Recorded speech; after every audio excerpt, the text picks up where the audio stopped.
Hi అండి, నమస్తే. Welcome back to our channel. ఈరోజు మన వీడియోలో టమాటాలతో ఒక మంచి స్వీట్ రెసిపీని ఎలా ప్రిపేర్ చేసుకోవాలో చూపించబోతున్నానండి. ఏదైనా స్వీట్ తినాలనిపించినప్పుడు చాలా క్విక్గా, సింపుల్గా ఈ రెసిపీని మనం ప్రిపేర్ చేసుకోవచ్చండి. మనం రొటీన్గా చేసుకునే హల్వాల కంటే కూడా టమాటాలతో చేసిన ఈ హల్వా డిఫరెంట్ టైప్ ఆఫ్ టేస్ట్తో చాలా బాగుందండి.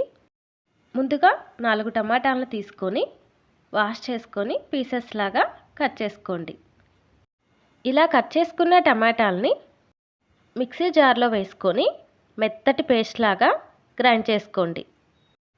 జల్లెల్లో మనం గ్రైండ్ చేసుకున్న పేస్ట్ని మొత్తం వేసి ఇలా గరిటెతో ప్రెస్ చేస్తూ ఓన్లీ టమాటా రసం మాత్రమే వచ్చేలాగా తీసుకోండి.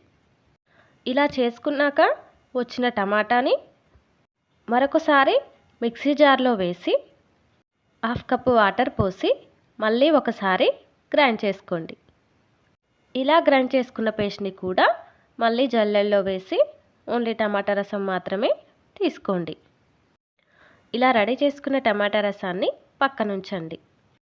ఇప్పుడు ఒక బౌల్లో 1 కప్పు కార్న్ఫ్లోర్, 1/2 కప్పు వాటర్ని పోసి లంప్స్ అనేవి లేకుండా బాగా కలపండి. ఇలా కలుపుకున్న కార్న్ఫ్లోర్ వాటర్ని రెడీగా పక్కన ఉంచండి. ప్యాన్లో మెజర్మెంట్ కోసం కప్పుతో నేను టమాటా రసాన్ని తీసుకుంటున్నాను. మనం తీసుకున్న టమాటా రసం అనేది 2 కప్స్ అయిందండి. ఇప్పుడు స్టవ్ ఆన్ చేసి మీడియం ఫ్లేమ్లో కుక్ చేసుకోండి. టమాటా పచ్చివాసన పోయి 2-3 నిమిషాలు ఉడికిన తర్వాత 1 కప్పు బెల్లం తురుము వేసుకోండి. మీరు కావాలంటే బెల్లం ప్లేస్లో షుగర్ ఇష్టపడేవారైతే షుగర్ అయినా వేసుకోవచ్చు. మనం బెల్లాన్ని ఇలా సన్నగా కట్ చేసి తీసుకున్నామంటే ఎక్కువ టైం అనేది తీసుకోకుండా తొందరగా కరుగుతుందండి. ఇలా బెల్లం అనేది మొత్తం కరిగాక మనం ముందుగా రెడీ చేసి పెట్టుకున్న కార్న్ఫ్లోర్ వాటర్ని, పిండి అనేది అడుగున ఉంటుంది కాబట్టి మరొకసారి ఇలా కలిపి యాడ్ చేసుకోండి. ఉండలనేవి రాకుండా లో ఫ్లేమ్లో కంటిన్యూస్గా కలుపుతూనే ఉండాలండి. హల్వా అనేది ఈ కన్సిస్టెన్సీ వచ్చాక కొంచెం కొంచెంగా నెయ్యి అనేది యాడ్ చేసుకుంటూ మిక్స్ చేసుకోండి. ఎక్కువగా నెయ్యి ఏం పట్టదండి.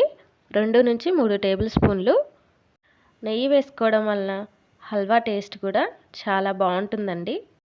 అలాగే 1 టేబుల్ స్పూన్ యాలకుల పొడిని కూడా వేసి మిక్స్ చేసుకోండి. హల్వా అనేది మంచి కలర్ కోసం ఇక్కడ నేను కొంచెం ఫుడ్ కలర్ని యాడ్ చేస్తున్నానండి. హల్వా అనేది ఇలా థిక్ కన్సిస్టెన్సీ వచ్చాక స్టవ్ ఆఫ్ చేసేయండి. ఏదైనా కేక్ మౌల్డ్ కానీ బౌల్ కానీ తీసుకొని ఇలా నెయ్యి మొత్తం అప్లై చేసేయండి. మనం రెడీ చేసుకున్న హల్వా మిక్చర్ని బౌల్లోకి వేసుకొని ఇలా గరిటెతో ఈక్వల్గా బౌల్ మొత్తం వచ్చేలాగా స్ప్రెడ్ చేసేయండి. ఇలా రెడీ చేసుకున్న హల్వాని చల్లారేంత వరకు పక్కన ఉంచండి. ఇప్పుడు డీమోల్డ్ చేసి పీసెస్ లాగా కట్ చేసుకోండి. అంతేనండి, సింపుల్ అండ్ టేస్టీ అయిన టమాటో హల్వా రెడీ. టమాటాలతో ఎప్పుడు కర్రీసు, రసంలే కాకుండా డిఫరెంట్ టైప్ ఆఫ్ అయిన టేస్ట్తో ఈ స్వీట్ రెసిపీని మీరు ఒకసారి ట్రై చేయండి. Thanks for watching.